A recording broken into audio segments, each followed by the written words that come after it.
kami na lumalapit sa iyo. Salamat, Panginoon, sa buhay po ni Jim. Magdiriwang ng kanyang karawan sa 40. Panginoon, alam mo ang mga naging hamon sa aming buhay, sa kanyang kalusugan. Ganun din po, Panginoon, sa kanyang pumamahal sa buhay, sa kanyang kapatid, at sa kanyang mahal na ina. Lord God, patatagin ninyo ang puso. Patatagin niyo ang kanyang pananampalataya. At sa mga hamon sa trabaho na pinagkaloob mo sa kanya, ay magampanan ito niya ito, Panginoon. Na ikaw, Panginoon, na dahilan. Na ikaw, Diyos, ang kanyang kasama sa araw-araw. Pagpalain mo, Panginoon, sa mga taong pang darating sa kanyang buhay. At patuloy, Panginoon, ay buhos mo ng mas marami pang pagpapala. Salamat din, Diyos, sa buhay po ni Ate Au. Salamat, Panginoon, sa kanyang pananampalataya. Salamat sa kanyang patuloy na sigla ng paglilingkod. Patuloy, Diyos, na gabayan at ingatan na sa araw-araw ng kanyang buhay, Panginoon, ay makita po nila ang kalwalhatian mo. Salamat sa kanyang testimonyo. Salamat, Panginoon, na sa kanya, O Panginoon, nakikita, naririnig po namin ang isang buhay ng pananampalataya. Buhay ng pananampalataya. Patnubayan at gabanin niyo. Ganun din po ang kanyang mga mahal sa buhay.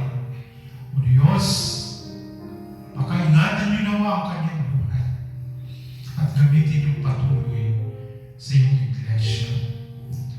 Patuloy, Diyos, na lumalapit po kami sa inyo sa buhay po ni Ate Yoli, kay Birmen, sa kanila pong mga anak, Panginoon, si Janice.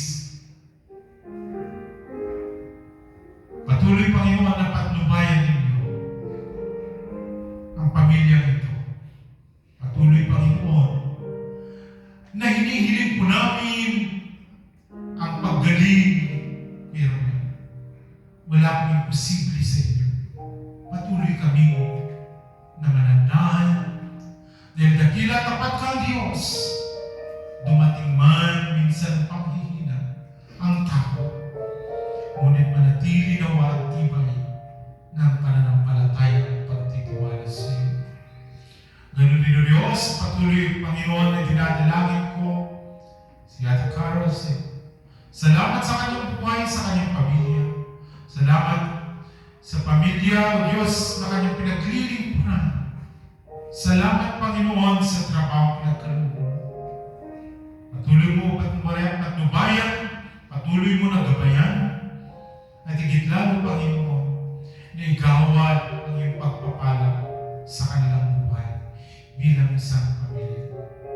Gawad mo, Panginoon, ang kailangan niyang kalakasan sa araw-araw. At higit lahat, ilayin mo sila sa mga sakit at kapalakan. Salamat, Panginoon, sa buhay mo ni Carol. Salamat, Panginoon, na kayo po ang nagbalik muli ng kalakasan at sigla ng kanyang buhay. Siya man po ay nagkaroon ng mga sakit o karamdaman. Salamat, Panginoon, na muli kasama po silang makina. Dalangin po namin, Panginoon, na patnubayan ninyo ang buhay po ni Carol at ang kanyang anak. Igawad ninyo, Panginoon, ang kailangan po nilang pagpapala at pag-iingat sa araw-araw. At higit lang, Panginoon, na kayo po siyang kanilang kasama, kayo po silang kanilang kalakasan sa araw-araw. Dumating man, Panginoon, ang mga pagsubok, ngunit alam po namin na ikaw, Diyos, buhay at tapat sa iyong mga promesa na hindi mo sila pababayaan. Salamat, Panginoon, sa buhay po Jenny, Kuya Arnold, sa kanilang pagdiriwang ng kanilang anibersaryo. Patuloy, O Diyos, na dinadalangin ko ng mas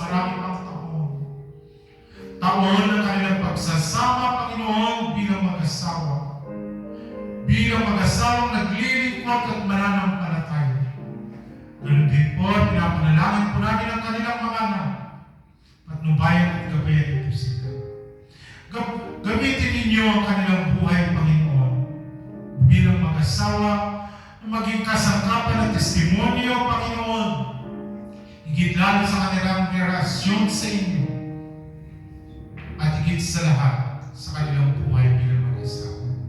Lubayan at gabayan nyo sa kanilang mga taon pang darating na kanilang pagsasama at maging pagpapala po ang kanilang buhay. Salamat sa buhay po ni Christy, Lord God, na muli na muna po sa amin ngayon. Dalangin ko at ganun din po ang kanyang mga mahal sa buhay sa Pilipinas. Pagkaingatan ninyo.